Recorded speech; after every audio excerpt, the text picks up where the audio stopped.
King Charles III meets with members of the public as he departs St. Anne's Cathedral. Image, Getty. Broadcaster Bush Hager, 40, the daughter of former American President George W. Bush, was one of scores invited to a back-tie function in aid of the Prince's Foundation, his charitable organization.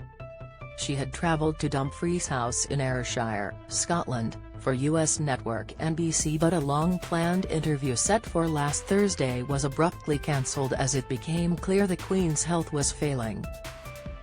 The night before, Bush Hager dined with Charles, who she said had no inkling of the seismic events that were about to unfold. His wife Camilla, now Queen Consort, was unable to be at the function as her flight was delayed.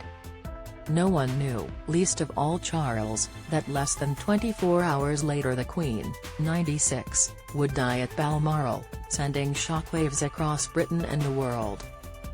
Recalling an ebullient Charles in his element, surrounded by friends and supporters, she said, "He, Charles, said, 'My darling wife is so sad, she can't wait to sit down with you tomorrow.' And so, you know, I think it was a surprise. I mean, we had a wonderful evening filled with conversation that felt joyful, and so I think this was sort of a surprise."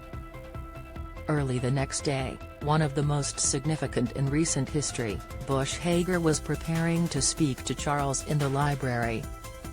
But the calm was shattered by a rush of activity and noise, before a helicopter arrived to whisk him away moments after the news had been relayed to him on an emergency phone call. She said, "The next morning we were setting up the interview.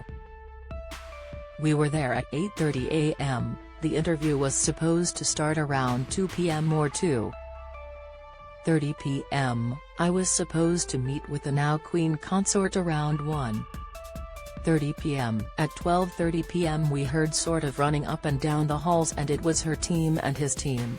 They came in and said, 'Can you please be quiet, there's a call.' We were right by then Prince Charles's, now King Charles III's, office. And then all of a sudden we heard a helicopter. They said the Queen is ill and they have gone and rushed off to be with her." Bush Hager, married to executive Henry Chase Hager, has enjoyed a long relationship with Charles and Camilla, dating back to her father's stint in the White House.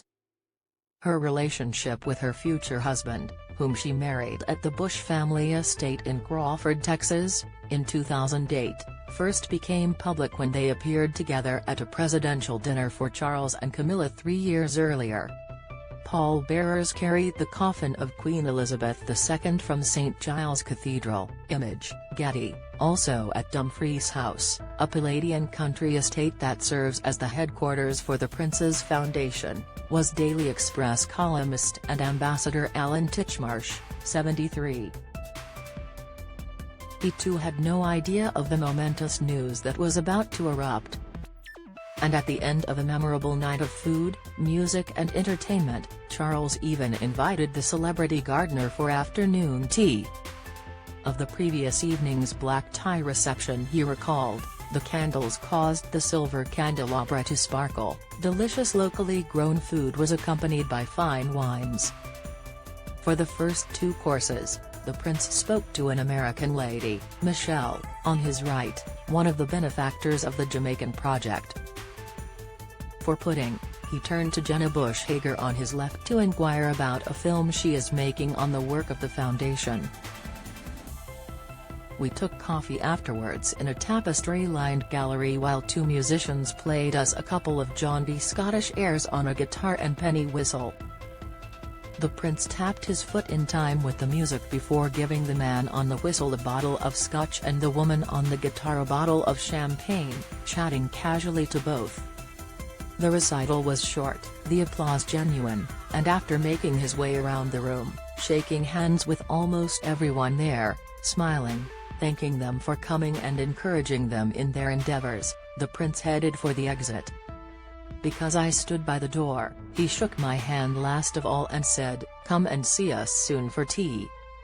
I thanked him and he left the room as Duke of Rothesay, Prince of Wales, Duke of Cornwall and assorted other titles, unaware he was doing so for the very last time. He was happy, it had been a good day. The next day, he woke up early as usual, but by the middle of the afternoon those ancient appellations would be redistributed among more junior members of his family.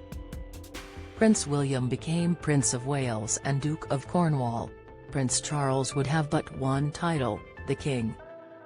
Alan added, as a friend of his and a staunch admirer of his tenacity and sincerity, "I wish him Godspeed in his quest. I say, with all my heart and not a hint of embarrassment, God save the King."